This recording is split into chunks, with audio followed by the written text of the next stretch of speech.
introduction to Wells, so that you can begin to make the major contrast between Ford and Wells. Wells is one of the most complex cinemas ever constructed inside Hollywood. Complex, technically daring, is pushing the boundaries of what could ever be achieved inside Hollywood and beyond. Technically one of the most complex of all the cinemas. It works on many, many levels. The style is daunting and complex. So we need a case for Wells to understand Wells. So let's get it going before Easter. Then you do some reading, then we'll get into detail afterwards. Remember something said that Ford and Wells are the great binary opposites. Level upon level, area upon area, they are opposites. Ford does this, Wells does that. Between them, they define the spectrum of the greatness of American cinema. So let me start setting up, straight away, this minute, the binary opposition. If Ford is this, Wells is that. Backwards and forwards. The great oppositional conception of Ford and Wells in Hollywood. Take a lot of notes today. Take a lot of notes. I introduce Wells. We'll take a break. I'll do an overview of his entire career, all his films in order, the entire body of work. And today we're going to look at Citizen Kane, nothing else. That tells you enough, doesn't it? Binary opposition. Here are ways of thinking about Wells. Take notes. Wells is a very dark reading of America. American history as tragedy. It's a tragic reading.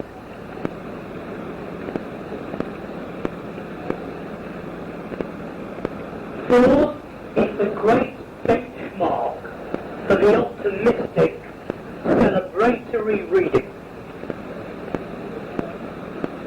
America is to be celebrated.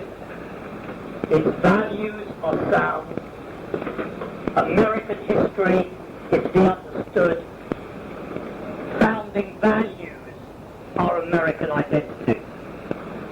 The American enterprise is to be celebrated. For all its darkness, conflicts and tragedies, the celebration of America, the great positive reading, and of its value system, its ideology. Very complex examination, but a positive reading, subtle but positive, of America, its history, and its value system. Wells is the great oppositional reading. All the later dark readings of America, you can see how Wells starts the critical project. America in Wells is inherently flawed. It has internal contradictions. It is tragic by its very nature.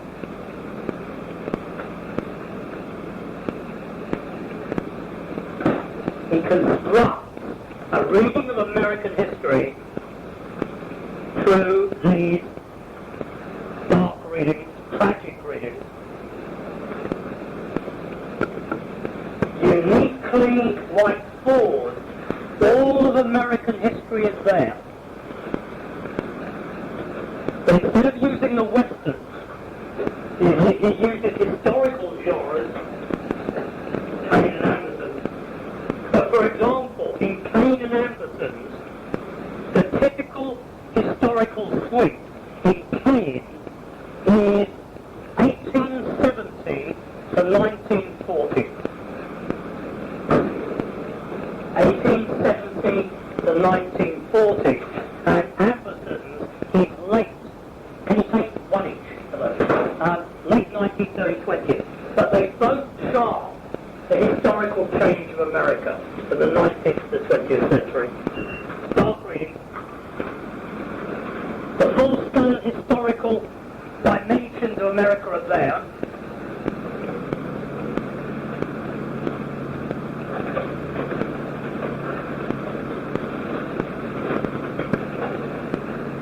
The values themselves are critiqued.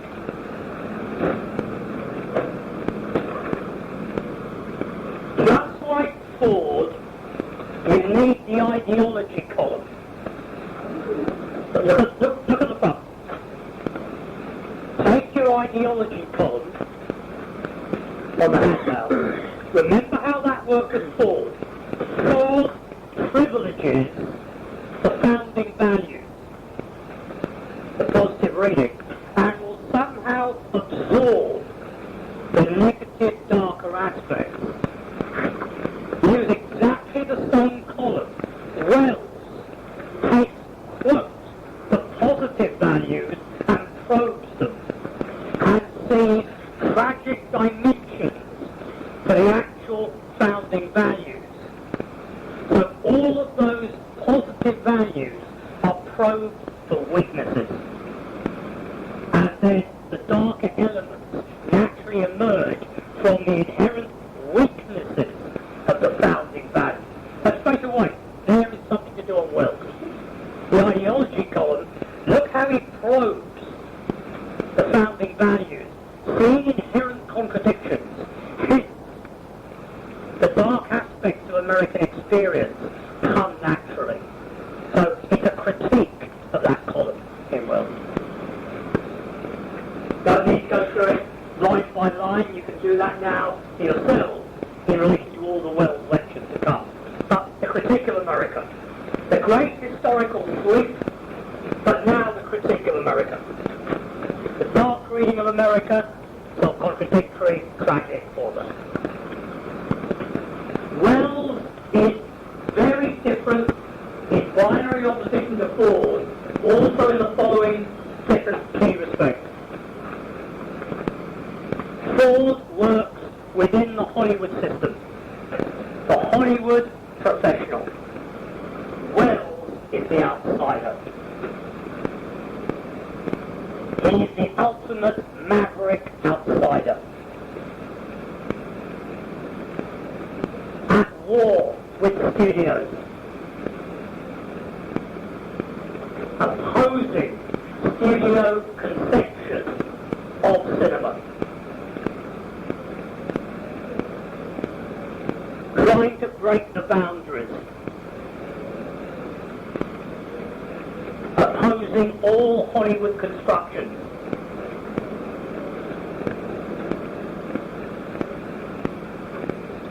Defying Hollywood. The defiance of Hollywood. No one defied Hollywood like Wells.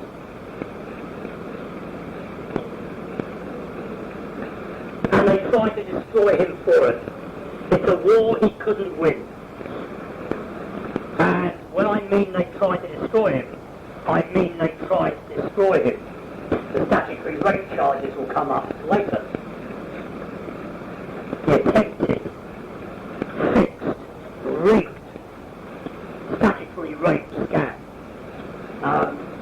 He'll be in jail for 10 years. Real war. The great defiant outsider who takes on the Hollywood studio system. Think this. Study Ford and you're looking at the very greatest achievement within the studio system, such that the studio system is enabling to achievement. Its genre, production codes, film language codes, and so on. He takes what Hollywood inherently is and makes it poetry. Wells is on the outside at war, trying to break the conception of Hollywood film. And it cost him dearly. Defiance. He is is the great experimental director. Radical experiment. Hollywood hated it. Radical experiment. Those doing the register, it's both name and director, please. Name and director. Radically experimental. Radically experimental. This is his conception. Cinema is the great new art form. But we don't know what cinema is. Hollywood, American Hollywood production, is a minute fraction of what cinema can be. Here is Wells's view. Let's discover what cinema is capable of being. Break every rule. Subvert every convention. Undermine all classic narrative structures. Push cinema to its extraordinary limits. Within narrative cinema, broadly conceived. The great rule breaker. The great subversive. But above all, the great radical experimenter. This is what you have to do. Every Welles film is a new beginning. As he begins every film, he cleans the slate and starts again. Every film is a radical investigation into the nature of cinema.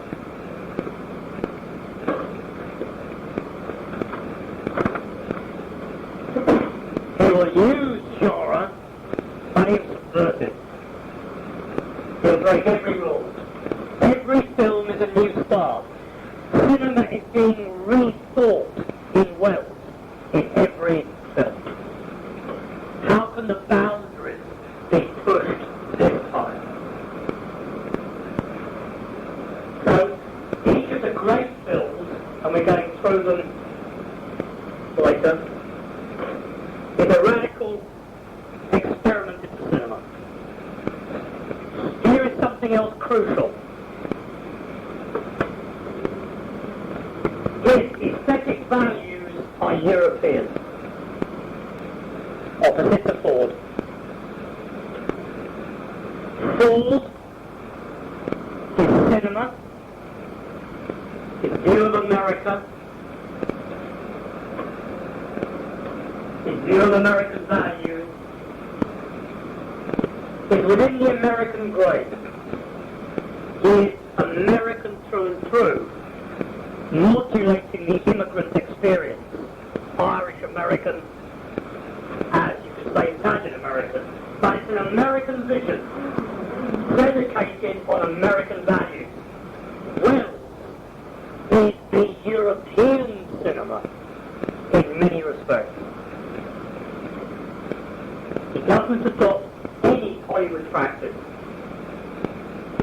It's a European-inspired aesthetic. European art cinema, experimental cinema, European complexity of meaning is an ideal.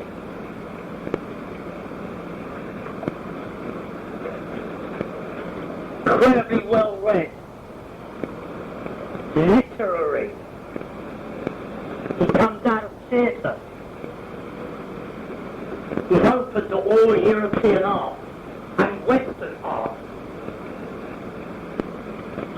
He is trying to recreate American cinema single-handedly. He's trying to redirect its entire direction in a number of films. The American cinema is being redirected along new, radical, European artistic lines. So, European in values, outlook, and in artistic aesthetics. And as I'll argue, 2 weeks after Easter, the He has only one true inheritor. No one ever did what Wells did, ever. Except for one. His only inheritor is Kubrick. Kubrick does, in a parallel way, what Wells did. Wells was almost destroyed by it. Kubrick, world-class chess champion that he was, played Hollywood like a chess game and survived. Wells was another story. But his only inheritor is Kubrick. The Wells-Kubrick axis helps you understand Wells. Kubrick is another measure of Wells. European, literary, theatrical, artistic, European values, European aesthetics, redirecting American cinema. Single-handedly. But I have not yet mentioned a single key, crucial fact. Without this fact, you cannot understand Wells. That gives you a flavour of what you're dealing with so far, but what drives what I've said is not yet explained why he's doing this. So here is the key to Wells.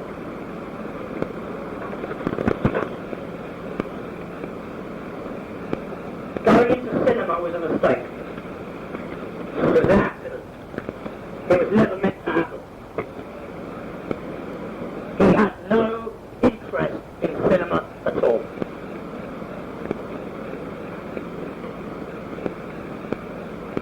You can only understand Wells if you understand what Wells thought his life was going to be, what his career in art was going to be.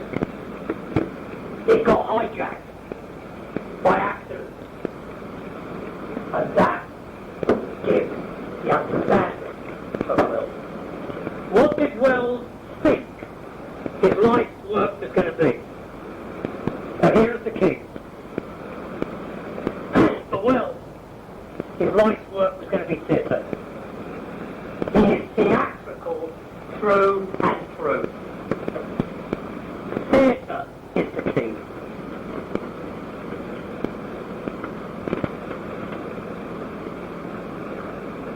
This is what his plan was. Wells was a child genius, child prodigy, in a number of ways. What he wanted to do was create a national theatre for America. He wanted to bring the greatness of Western European theatre and create that for America. An American theatre that was radical, experimental, that could take on American themes, American values. Great dramatists in America like Eugene O'Neill taking on America, and he wanted to take that much, much further. He was the greatest theatre director of his generation. That's the key. He was the greatest theatre director of his generation. Here's the surprise. He was that greatest theatre director of his generation, but between the ages of 20 and 24. Early 20s. He has begun to revolutionise American theatre in his early 20s. And he was recognised as the leading director in America by 22. More of it in the overview. He had a New York-based theatre, the Mercury Theatre, working with the producer John Houseman. Federal funding under the Roosevelt New Deal for the arts. Radical theatre productions. The all-black Voodoo Macbeth in Harlem.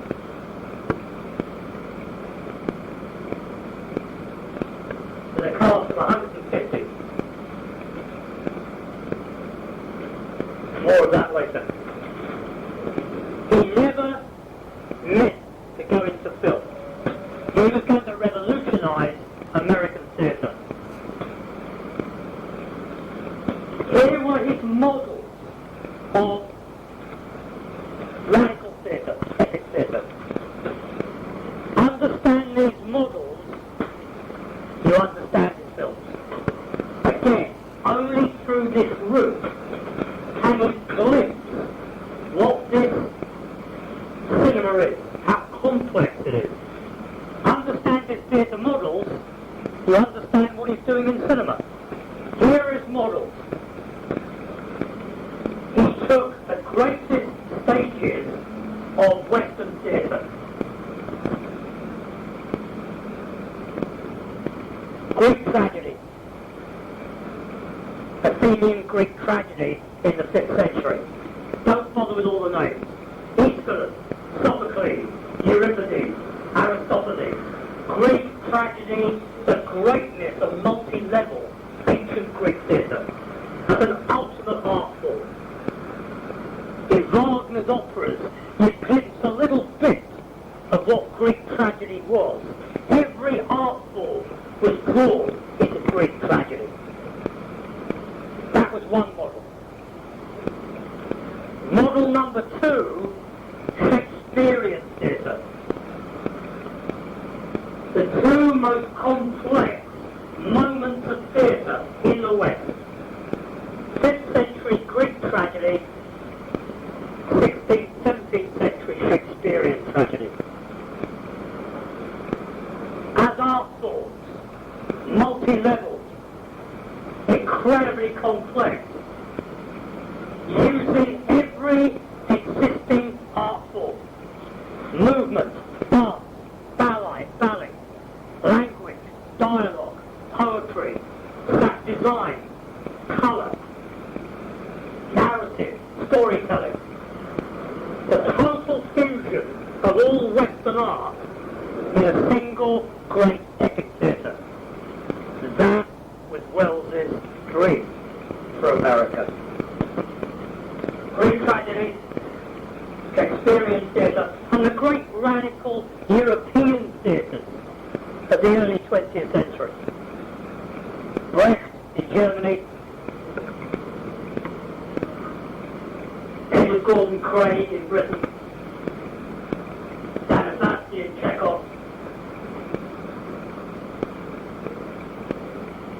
The great experimental directors.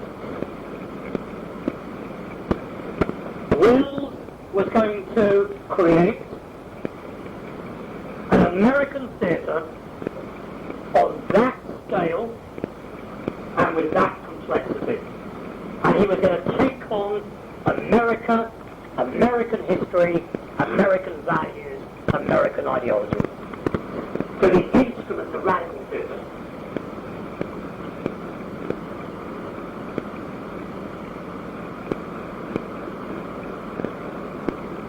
It all got hijacked.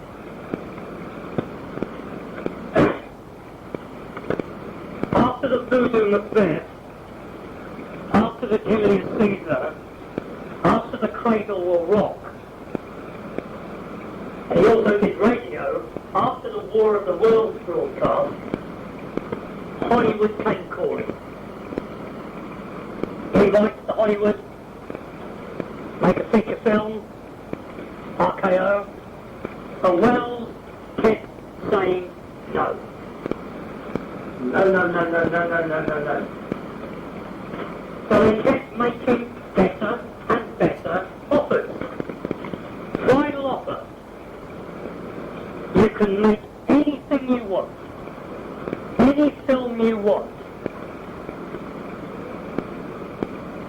The studio can't even watch the writing. Total creative freedom. Never been offered before, never been offered since. The one offer, anything. And then Wells said, well, that sounds interesting. Why have a go at that? And so Welles arrives in Hollywood with his entire theatre crew. Everyone who acts in Citizen Kane is the Mercury Theatre out of New York. That's his theatre company in Citizen Kane. So look at it too. And there are a couple of films. His choice of films was Heart of Darkness, what Coppola made as Apocalypse Now. Not as Vietnam, but the original Conrad novel. The horror of the West, of Europe, the Africa becoming barbarized. They all fell through once Europe went into the Second World War and the European distribution rights were problematic for funding. And then they came up with Citizen Kane. Something strange happened on Citizen Kane. Not meant to happen. As he made Citizen Kane, he fell in love with cinema. Total addiction. And you can watch it as you run Citizen Kane. The sheer power, energy, inventiveness, delight in cinema. You can watch someone falling in love in Citizen Kane. With cinema. By the time it was finished, he was hooked for life. And the theatre dreams went on to hold. Here is the key fact. What Welles had intended to create in a radical American theatre, he cracked third to a radical American cinema. But the models were the same. Not American movies, not genre. The great artistic models behind this cinema are multi-level Greek tragedies, multi-level Shakespearean theatre, multi-level early 20th century experimental European theatre.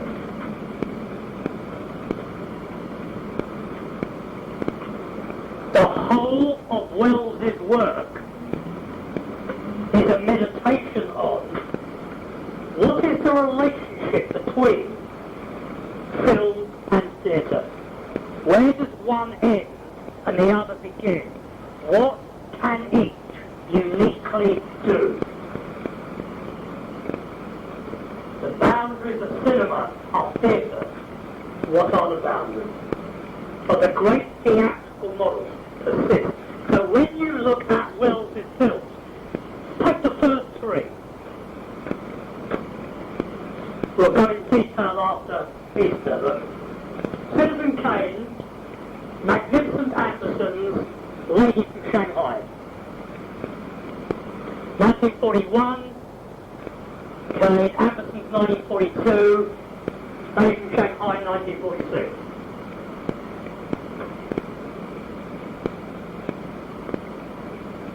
They are great mythical narratives. Every one of them is about the nature of America and its history and its values. Every one takes on America in a single work. Put it another way. The multi-level complexity of Ford's The Searchers is in every single Welles film. Every film. First three, Kane, Anderson, Lady from Shanghai. Three views of America. History, values, tragedy. He uses three investigative instruments. Citizen Kane, through the lens of a single emblematic American life. Citizen Kane promises this. If you understand the tragedy of you understand the tragedy of America. Kane is America. The tragedy of Kane is the tragedy of America. Magnificent Anderson takes on America through a dynastic family, charting change across generations. An older, privileged, elitist part, land, wealth, power, status. And as the 19th century moves into the 20th century, a kind of disintegration. Anderson is modelled on Greek tragedy. There is an Oedipal drama, as in Sophocles. The mother, the son, the lover, the sister. And the arrogant son will destroy his mother's happiness and precipitate the destruction of the family into the 20th century. The great Oedipal Sophoclean Greek tragedies are the heart of Anderson. Look at the townspeople who comment on the action of vast Greek chorus. Anderson is Sophoclean Greek tragedy as cinema. Take Sophoclean Greek tragedy and apply it to the tragedy of America. Anderson. Kane, the emblematic life. Anderson's the dynastic family, the Oedipal drama. Shanghai, fascinating. He uses the instrument of genre. He adopts early film noir and uses film noir and all its subtext to deconstruct America. And yet, endless levels. It's the most complex film noir ever. Endless levels pour into the ladies of Shanghai. It's Shakespeare's King Lear. The monsters of the deep. Humans in killing games and kind of monsters of Earth. There are layer structures. All kinds of European romantic art and romantic poetry and its mythical narratives pour into Ladies from Shanghai. And so on, and so on. Every film is more complex than you can handle. Every film is inexhaustible. So much is going on. Now, every Wells film, you better get used to working on about 10 different levels to see how it works. They are overwhelming in cinema. Theatrical models. They are experiments in cinema using the resources of the greatest Western European art forms, above all, the great moments of Western theatre. Applied cinema. Applied cinema. That's the way in. The total rethink of what cinema can do. So, Wells is incredibly theatrical. That's where you start. Wells as a director is theatrical. Stylized, theatrical, heightened, staged, choreographed. People move as though they're on a stage. Great balletic stage movements in the mise en scène. And so on. But the theatrical background is the key to understand these radical experiments in cinema. It's as though theatre has done all of this. Cinema is the inheritor, but let's resource cinema with the sheer complex power of Western art and Western theatre and push the boundaries of its new art form. It's unprecedented. No one else ever did it. No other director remotely looks like Welles. No director remotely looks like Welles. Totally unique style. Can't copy it. Carol Reed came close in Third Man, but you couldn't really copy it. Totally unique cinema. If Ford is the key to understanding classic Hollywood at its greatest, Welles is a second great key, the oppositional key. Hollywood at its greatest, as Hollywood, Ford, Welles, the total onslaught. The total onslaught onto the Hollywood system. Rethinking cinema from scratch. So, if you take on Welles, it's an entire education in film by itself. There's only so many films. He found it very hard to get films made. There are maybe 6 masterpieces. Okay, understand Welles. Here are the 6 masterpieces. Citizen Kane, Magnificent Anderson, Lady from Shanghai.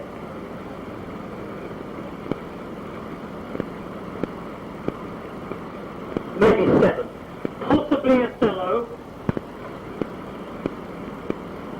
And the late 3 masterpieces, Touch of Evil,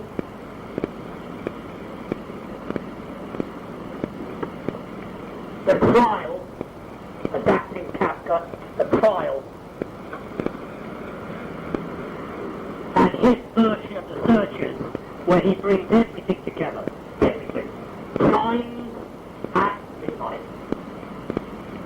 Chimes at midnight. His adaptation of Shakespeare's Henry IV history cycle, Falstaff.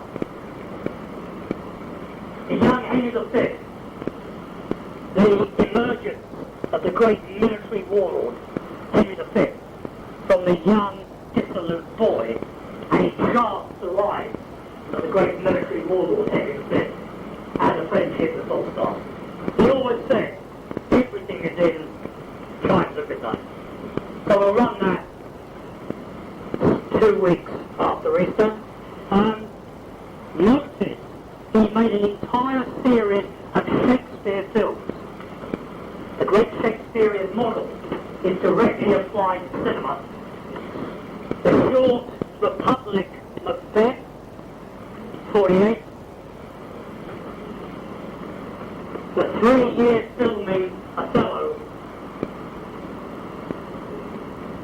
And the vast epic Chimes at midnight, the Henry IV history cycle. Shakespeare is always the touchstone for complex vision. To him, Hollywood was so simplistic. Simplistic narratives, simplistic narrative development, moral codes, character development. He shouted his onslaught on cinema, pushed it up to a different quantum level. So Ford and Welles together, 2 giants.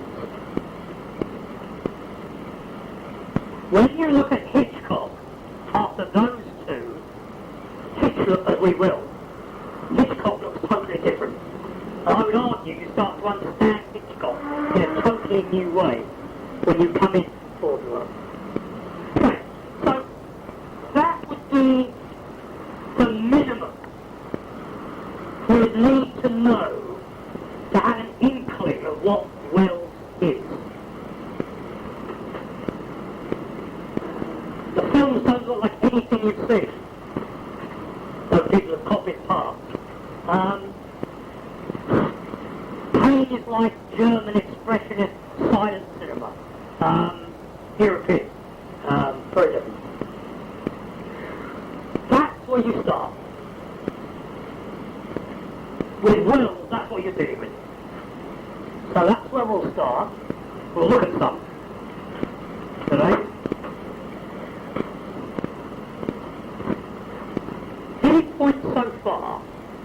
I would argue only in that series of conceptions does Wells really make sense.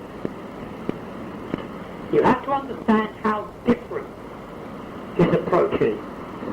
He's coming from a completely different viewpoint in this vision of reconstructing Western cinema. It's the most radical attempt ever made before Kubrick. Only Kubrick was ever as radical as Wells. Okay, that's my first statement, the initial case for Wells. Things to talk about, things to check, things to ask. Viewpoints on that. Things to react to, ask about. That's where I want to start with Wells. Somebody start us off. What do you make of that? Remember, this is an interpretation. This is an interpretation. But I think in the case of Wells, this is virtually inescapable. Now, whatever interpretation of the actual levels of meaning, this is where you start with Wells. Minimum starter. Anything to ask so far? Well, I'm going to go to sleep.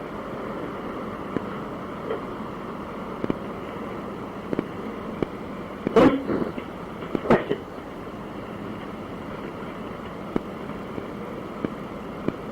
Somebody start us off. Would Third Man be close to Wells because he probably gave instructions? Well, remember, Wells acts in all his own films. Kubrick is a photographer. Wells is a theatre animal. Acts in his own film. Third Man is set up by Corder. It's written by Graham Greene. They want the essence of Wells. So, for example, Citizen Kane is Wells and Joseph Cotten, two actors at the centre. Citizen Kane is Wells and Joseph Cotten, two actors. Reed was so overwhelmed by Wells' cinema that it's almost a Wells film. The director of photography, Robert Krasker, is so overwhelmed by Greg Toland working with Wells on Citizen Kane. It's almost an homage to Toland's incredible camera work. It's the nearest thing to another Wells film. It's so everybody involved had absorbed what Wells had done.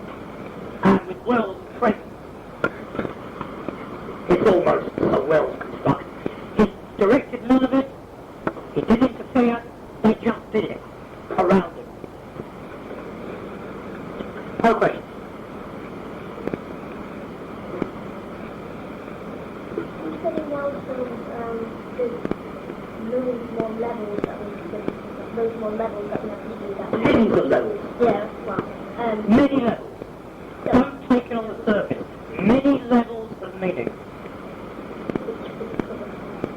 You just said in so many different things that we wouldn't even know what to look for. Oh, well, we're going to go through that because we've got 9 hours on Wells. So gradually I'll build up level upon level upon level. But just at the level of narrative, he introduces so many levels. They are complex, almost mythic narratives that bear the weight of dozens of meanings. If you want to start on levels, you begin with the narrative structure. Here's a comment from Wells. What's the most boring thing in the world? A narrative that walks down the centre of the road from A to B. He explodes narrative. He fragments narrative. He plays games with narrative. He deconstructs narrative. I'll talk a bit about Citizen Kane after the break. The multi-level narrative. So, for example, Lady from Shanghai. What's the convention? Film noir have very complicated plots. Okay? Let's make the most complicated plot ever in film noir. It is so complicated, you can watch it 3 times and still forget how it all fits together. In Lady from Shanghai, there are killing games going on. But there are so many levels of betrayal, you can't keep track of who's trying to kill. Just in the end, you give up, and it just washes over you. The plot you can even write it out, and you still can't keep it all together in your head. He will be very radical with narrative structure. His narratives will feed in myths, alternative narratives, Greek myths, Western myths, anthropological myths, literary allusions, romantic poetry, Keats, Coleridge, Shakespeare, Sophocles, Oedipus dramas, Freudian myths, folklore, fairy stories. In Times of Midnight, which is set in the medieval period, he even feeds in Fantasia by Disney. There's a whole sequence which is a parody of the hippo-crocodile dance. I mean, he'll do anything. He'll just get up to anything. Start with the narrative. Levels upon levels of illusion. I will do more on that. Other quick question. Where would you get to this story? Where would you go? Good question.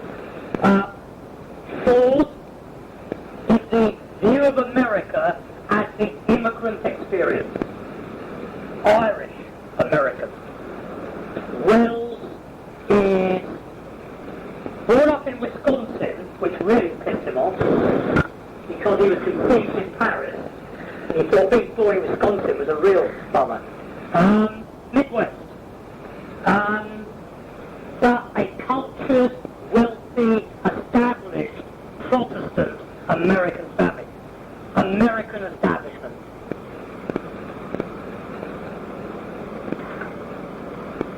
Not the immigrant experience.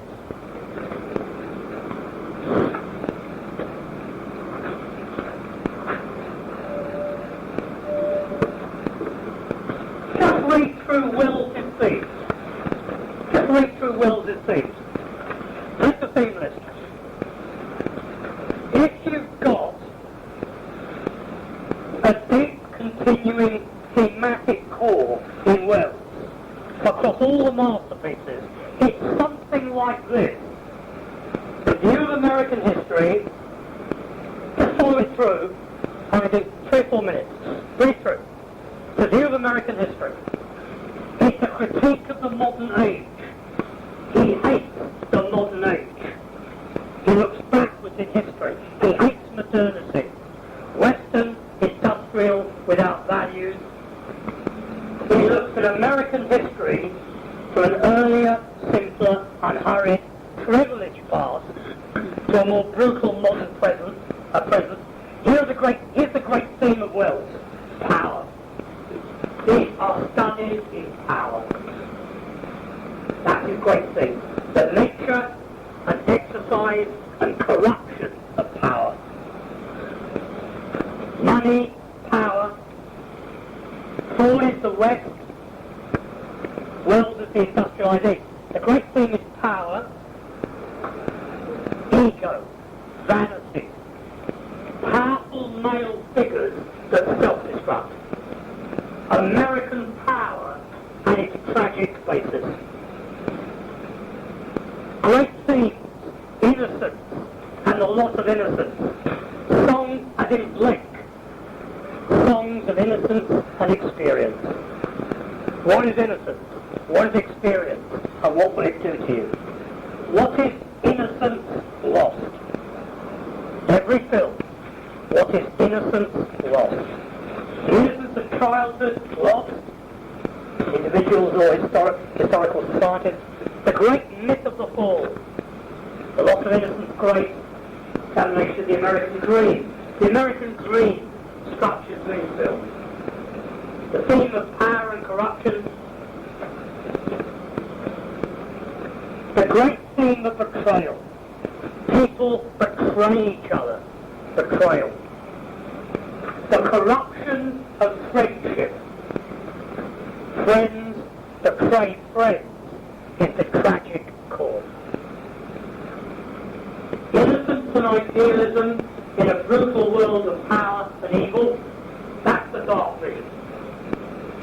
and idealism in a brutal world of power and evil. Visions of evil in Wells and Hitchcock. Theme of justice, the corruption of justice. Makes of the modern age what it's lost, nostalgia for the past, the lost garden, the lost Eden, a more innocent age being destroyed, a more brutal age taking its place. But here we go, here's Wells. The corrupting influences of egotism, vanity, power, money, worldliness. The deep theme, loss of innocence. Loss of innocence. But the structure he puts together to examine that are overwhelming. Kubrick always had Wells in mind. Wells was impressed by no one. He said maybe the greatest director is Renoir. In American cinema, he was impressed by no one, really. Except the young Kubrick. He saw Paths of Glory, and he made an exception. He said probably Kubrick is a genius. Only Kubrick he acknowledged. The young Kubrick, the late 50s. There's a mirror bond there, Wells and Kubrick. Kubrick, in his generation, did what Wells had done. He would deconstruct American cinema and take it to the very limits of experimental power. We'll look at Kubrick and Wells after Easter in the third session on Wells. Okay.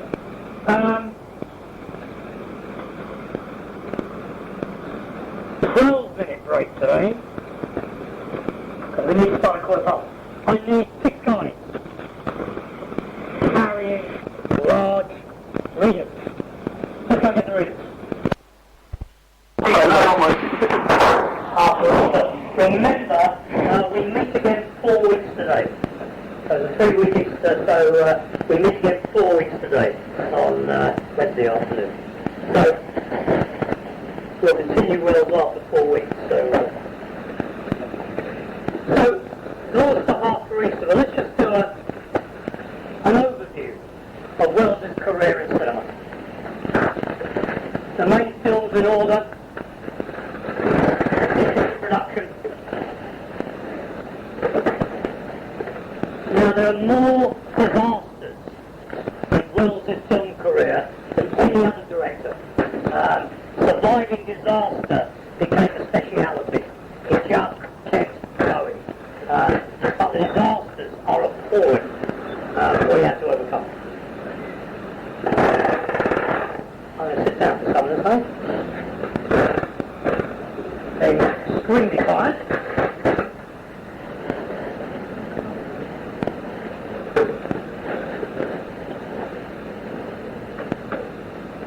Okay, take notes if you want, more detail later. Let's get the basic overview. Childhood. So, you want to take some, look, 2 ways. Something of a child prodigy, cultural parents, highly educated, mother encouraged him enormously, offered him music. He could have been a musical prodigy.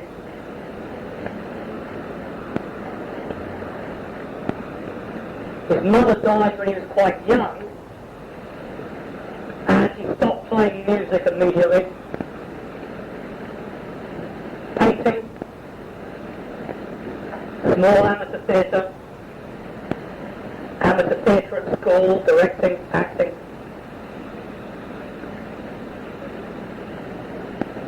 Thought he was going to be a painter. When he got to Europe to paint, working his way through Ireland, painting, ran out of money, conned his way into a job in Dublin Theatre, acting, age 18.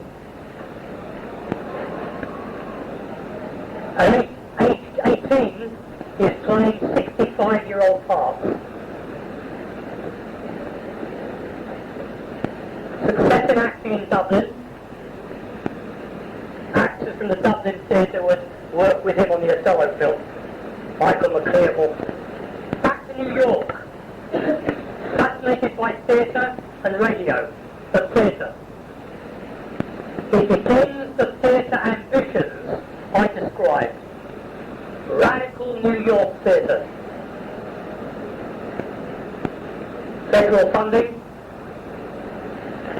The Mercury Theatre. John Houseman, producer. Acting and directing.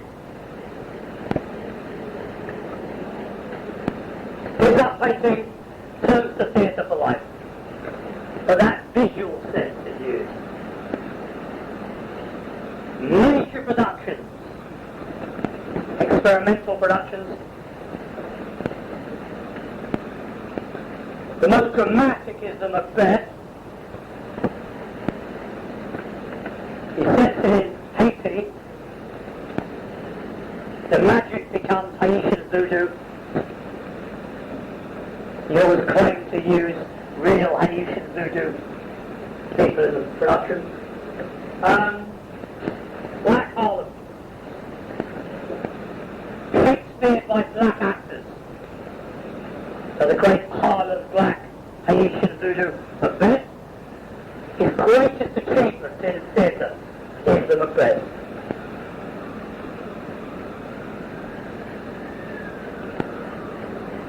The guy who played Macbeth actually had a conviction for murder.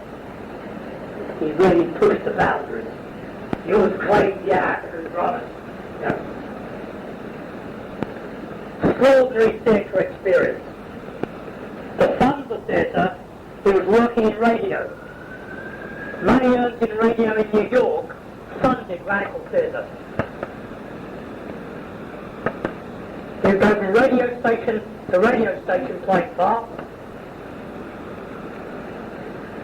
He had radio drama, radio theatre, as well as stage theatre.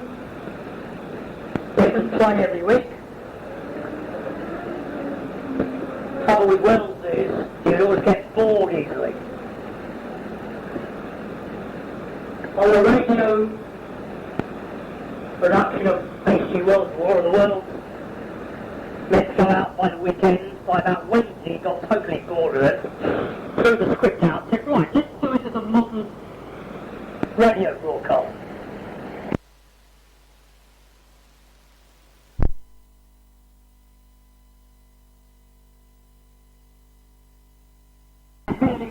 Alien invasion. This reported as it happened. And so that weekend, the weekly broadcast went out like a news bulletin just breaking.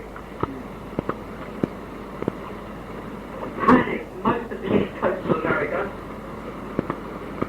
Whole towns and cities kind of, moved out into the hills. By the following morning, he was a national celebrity. The War of the Worlds broadcast. When your other cameras looking very apologetic, it's obvious he's actually delighted, And the War of the Worlds broadcast, that's what registered with Hollywood. All Hollywood offers, he said no. Radical theatre and radio in New York. RKO offer, he can make anything he wants. He moves his entire theatre group to Los Angeles. Do you want to take up one volume here? So the whole of the Mercury Theatre, all of it, goes to Los Angeles. It was a separate crew, apart from the others at RKO. It was a world unto itself, run by Wells. Heart of Darkness falls through, and they're going to make Citizen Kane. There is an extraordinary crew on Citizen Kane. Everyone's heard Wells is going to make a film, he's got complete freedom.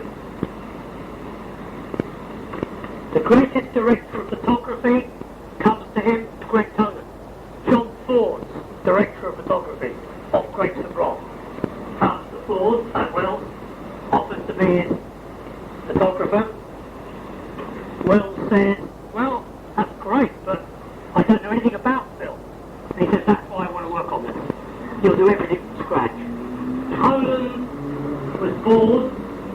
Hollywood didn't allow him. Photographically, Wells allowed him to do anything.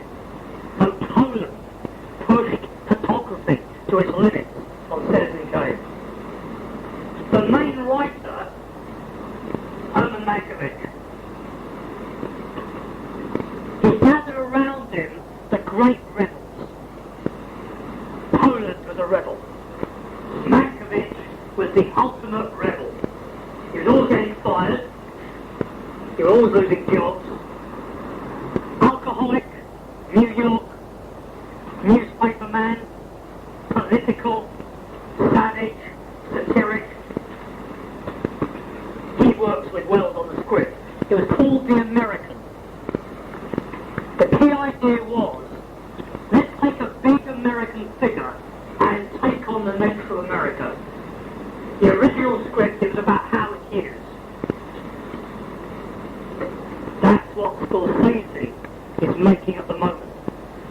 The Howard Hughes diplomatic narrative, The Aviator. So that's what the original idea was. It then got switched to Randolph Hearst. A critique of America by looking at Randolph Hearst. The Rupert Murdoch of his time. The media tycoon. The great media tycoon. The Rupert Murdoch. He controlled Hollywood studios, newspapers, media chains. Incredibly powerful. They chose the most powerful political enemy to attack. You can never underestimate how dangerous that was. Citizen Kane is just an incredibly dangerous film. They're attacking real power. And the Hearst organisation was going to get its revenge. They take on Hearst. Real power. They know no fear. Little do they realise. And so Hearst, the media baron, becomes emblematic of the rise and fall of American power, the corruption of power. Narrative structure are introduced just before the screening, but more than. Very radical approaches. Citizen Kane, one of the greatest of all American films, it rewrites what American cinema is. Multiple narratives, time displacement, witnesses, alternative narrative structures, all out of time sequence, mythical, extraordinary. They make the film, they finish the film. By the end of the shoot, Wells is intoxicated with cinema. He's hooked. Like on a drug, he's hooked. For the rest of his life, he's hooked on cinema. Now, payback. The film is so radical that the Hearst organisation behind the scenes gathers together all the Hollywood studio chiefs, Warner's, RKO, MGM. He makes an offer. Destroy the negative, I'll pay the cost. RKO holds out, it just survives. They will destroy the negative, just survives. The film opens, Southern Kane, but it's obvious this is a totally different American cinema. Revolutionary cinema. Payback time. Wells is on tour, promotional tour, for the films in the Midwest. One night at a restaurant, a police chief arrived. Wells always kept getting up to stuff, semi-legal stuff financially. He said he always went white when the police arrived. And he said the police guy was really nice. And he said, don't go back to your hotel tonight. They've got a 15-year-old girl, child hooker, undressed, with photographers. They're going to set you up for statutory rape. You'll go to jail for 10 years. And for some reason, he informed Wells what the setup was. And Wells said, you know, he just never went back to the hotel. They would have got him in jail. They would have destroyed him. That's how dangerous Citizen Kane is. Don't just look at it and say, oh, there's a great American film. It's dangerous. It's one of the most dangerous films made. It's taking on real power. And that power tried to destroy it. Just look at the danger of this film. He's alive. RKO contract continues, and he's going to make Magnificent Anderson. And so he films the second great RKO film, The Magnificent Anderson, the Bruce Parkinson novel, about American history. All the great themes are there again. And he finishes Magnificent Anderson. It's enormous. 2 hours, 15 minutes. He then gets an offer to make a film in Mexico called It's All True. America's at war, Pearl Harbor, German influence. They need to keep control of South America. So off goes Wells and his crew to Brazil to make It's All True. Another radical production. Driving around Rio, middle of the night, shooting, well, the whole of Rio got galvanized. Then the disasters of his life begin. Test screenings of Magnificent Anderson are disastrous. The 2 hour, 15 minute film is cut to 90 minutes. 45 minutes are lost forever. We have only a mutilated segment of the giant epic film. 45 minutes are lost. They recut it. They shut down the next precision film. It's out of work. They terminate the contract. Disaster number one. The whole film career collapses. It is too radical, too defiant, too dangerous. Takes on really tough, edgy material. His career is over. Cannot get work as a director. He can't work again as a director for 3 years. Disaster number one. He's shattered. Anderson is mutilated forever. The remaining 90 minutes is extraordinary, but we've lost the full version. He acts in films. He appears in the 1943 Jane Eyre. Can't get directing. Goes back to theatre. Directing in theatre. The joint production around the world in 80 days, as he said, Bertolt Brecht came twice. And then an accident. In the meantime, he's married Rita Hayworth, the Hollywood star. But they just got divorced. They're out of money around the world, so he tries to stunt. He rings up Rita Hayworth's boss, the head of Columbia, Harry Cohen, one of the most brutal of all the studio heads. And he makes him an offer. If he gets him a certain amount of money, he'll direct a film for almost no money whatsoever. And there is this thriller lying around in the theatre. And he picks up the book, names the book, he says, I'll film that for you. And Cohen takes him up on it. Ladies from Shanghai. 45, Wells back in Hollywood for the second time. At Columbia, not RKO. Gradually, Rita Hayworth gets attached, and it becomes a big, expensive, complicated production. We'll look at that after Rita. The most complex film noir ever. The third great masterpiece. An amazing film. Disaster number two. Columbia screening, Harry Cohen and the heads of the studio. The film is run, total silence. I'll give $20 for anyone who can explain to me what the hell that was about. And Will just goes white. They put it out as the second half of the double bill. They write the film off. Again, too complex, too radical.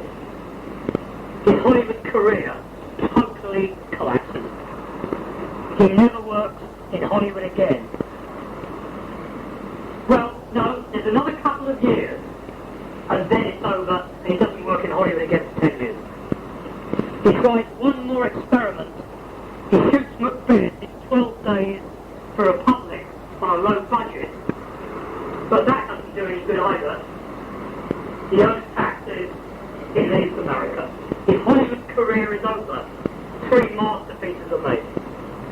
He goes to Europe to make films. Disaster number 3. A huge-scale production of Othello is set up. With the giant Roman studio financing house at Scalera. Biggest crew he's ever worked with. The shoot begins in North Africa. Giant castles in North Africa. Giant technical crew. Othello. Wells is Othello. At the end of the first week of shooting, Scalera goes bankrupt. No budget. The finance totally collapses. 1 week in. Wells says, keep on shooting.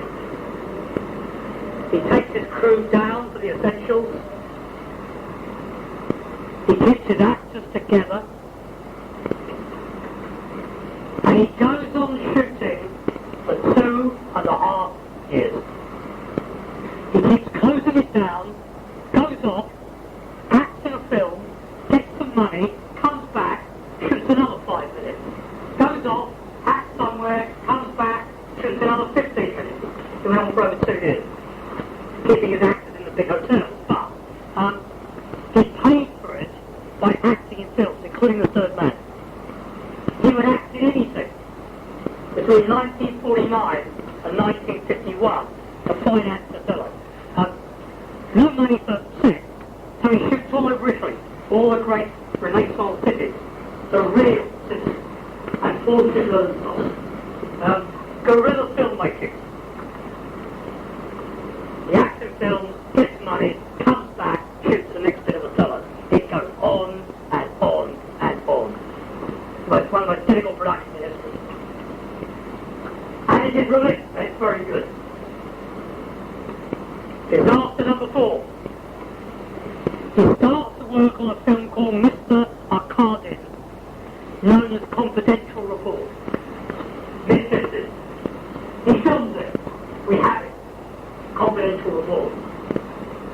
Studio financiers look at it, take it away from him, totally recut it. It's a bit of a mess. Confidential reports are all Wells's rushes cut together on a different narrative sequence. But they are his rushes. You can glimpse what Confidential Report would have been. We have the rushes, but it doesn't really make sense the way the studio ends it. He's really getting desperate now. Every film is collapsing. He's fighting for his life to make cinema. And then comes the phone call from Hollywood, Universal Studios. Something had very strange had happened. On the previous day, Universal had been talking to Charlton Heston. Heston is a big star, late 50s. They've got him on a big cop police tour. What will become Touch of Evil? They want Heston to do it. Heston is, well, maybe. And they keep offering Heston stuff. So Heston says, who's directing it? And they said, well, we haven't got a director yet, but Orson Welles to act in it as the head of the police chief, the corrupt police chief. Pause in the conversation. Charlton Heston. Well, you know, Orson Welles is a pretty good director. And the studio said, we'll get back to you. So they ring Welles in Europe, offer him the directing of the film. He says yes. On the condition he can rewrite the whole thing. They say yes. Heston says, I'll do it. If Welles directs, writes, and acts in it. And so Welles returns to Hollywood. The fourth great masterpiece, Touch of Evil. The first 5 minutes of Touch of Evil, Welles shows that he's back in Hollywood. The vast single tracking shot that opens Touch of Evil, we'll study that after Easter. 26 shots in the script are made into one single crane shot. It begins on an extreme close-up with a bomb being tried.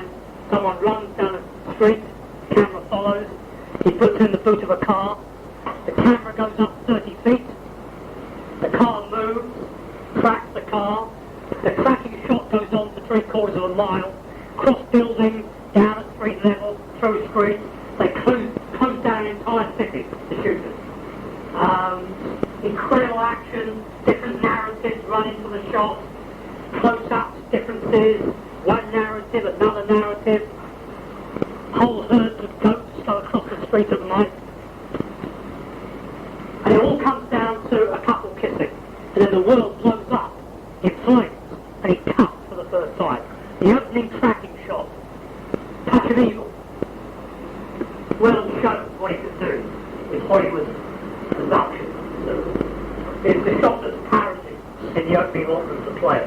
But one of the greatest single shots ever in Hollywood history, the opening Chapman Crane tracking shot, the Touch of Evil. Wells is back. Ladies from Shanghai, he's back with film noir. Time to play more games with film noir. Noir is not dark enough. Let's just make it darker and darker. Grotesque, bizarre, nightmarish, perverse. And so is bizarre film Touch of Evil. Maybe we'll look at that after Easter. The studio love it. They see all the rushes, they love it. Love it. Orson, more deals on the way. Then they finally cut it together. And to see what they got. And they're actually freaked out. Too dark. Too perverse. Too weird.